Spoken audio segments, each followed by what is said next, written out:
किसी को पाप धोने हैं, किसी ने पाप किया वो चला जाए। कोई बताता है जो पाप करता है? आपने कोई भी पाप किया तो आप बता दो किसी को कि आपने पाप किया। इसमें तो जंगल राज है, उस पर क्या सुनना चाहते हो? हमको सरकार से कोई और सवाल आप पूछोगे, रोजगार को लेके, बुनियादी सुविधाओं को लेके, लोगों के मकान के लेके,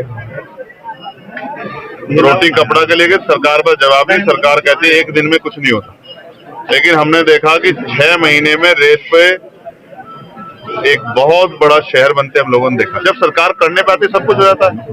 तो जिस विचारधारा की सरकार अपना काम कर रही है, जब सरकार इतना अच्छा काम कर रही है, हम उसमें क्या कहें?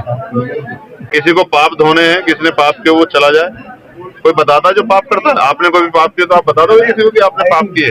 मेरा ये कहना है, हम इस देश में उन लोगों के लिए रोटी कपड़ा मकान बुनियादी सुविधा और सम्मान की लड़ाई लड़ रहे हैं जिनको हजारों साल तक जाति धर्म संप्रदाय के नाम पर अपमानित किया गया। और जहां एडमिनिस्ट्रेशन, कई बार मीडिया, पुलिस और जुडिशरी भी एक तरफा खड़ी दिखाई देती है, उन कमजोर वर्गों की लड़ाई हम लोग लड़ने का काम करें जिनको आजादी के इतने दिनों बाद भी इज्जत की जिंदगी नहीं मिली। संबल में हिंसा हुई थी 1978 में, उसकी फाइल दोबारा खोली जा रही है 47 साल के बाद। क्या कहेंगे इस पर? 7 दिन में रिपोर्ट मांगी है सरकार ने, लगातार मंदिर मठ खोजों का अभियान चलाया जा रहा है, क्या कहेंगे इस पर? और मैं फिर यही कहूंगा कि जिनका एजेंडा ही बांट कर हो, या जिनका चुनावी एजेंडा ही जो है वो हिंदू मुसलमान के आधार पर, उनसे क्या उम्मीद कर सकते हो?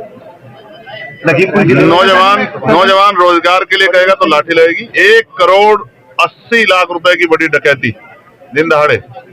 यही मुजफ्फरनगर में मैं गया था, पीट पीट के मार दिया सनी को। बागपत के नौजवान को 3 साल न्याय नहीं मिला, उसने जाके पार्लियामेंट के सामने आग लगा ली।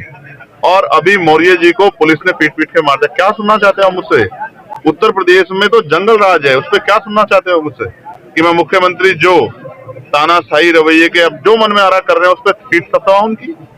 या सच बताऊं दिल्ली कि उत्तर प्रदेश में मेरे जैसा आदमी जिसने गोली खाई है, क्या कह सकते हैं किसकी जान कब कहाँ चली जाए? सदन में बात रखना चाहते हैं आपको जो पूरा समय नहीं मिल पाता, उसका कारण क्या है सर? आप मुजलूम की आवाज है सर, आप पूछ के बताओ। मैं तो अपनी कोशिश करता हूँ कि मौका मिल जाए। दिल्ली चुनाव में आजाद समाज पार्टी का क्या स्टैंड है? मजबूती से लड़ रही है। दिल्ली की स्टेट की टीम ने जो तय किया है। कितनी सीटों पर लड़ा जाएगा सर? मैं अभी आज नहीं कह सकता, लेकिन मैं ये बता रहा हूँ कि लड़ रही है, क्योंकि कल मेरी बात हुई थी। हम मिल्कीपुर भी लड़ रहे हैं और हम लोग दिल्ली का चुनाव भी लड़ रहे हैं। 2027 के लिए क्या स्टैंड है? आजम खान से नजदीकियां कहीं ना कहीं मुश्किलें बढ़ा रही हैं और लोगों की। किसी को परेशानी है किस बात? ऐसा नहीं होना चाहिए। अगर अच्छे लोग मिलकर लड़ेंगे तो इससे फायदा होगा। और ये एक ऐसा समीकरण है कमजोरों का, ये जुड़ेंगे तभी भाजपा को रोका जाए, इसके अलावा कोई रास्ता नहीं है। लगभग कितने सीटों पर चुनाव लड़ेंगे आजाद समाज पार्टी?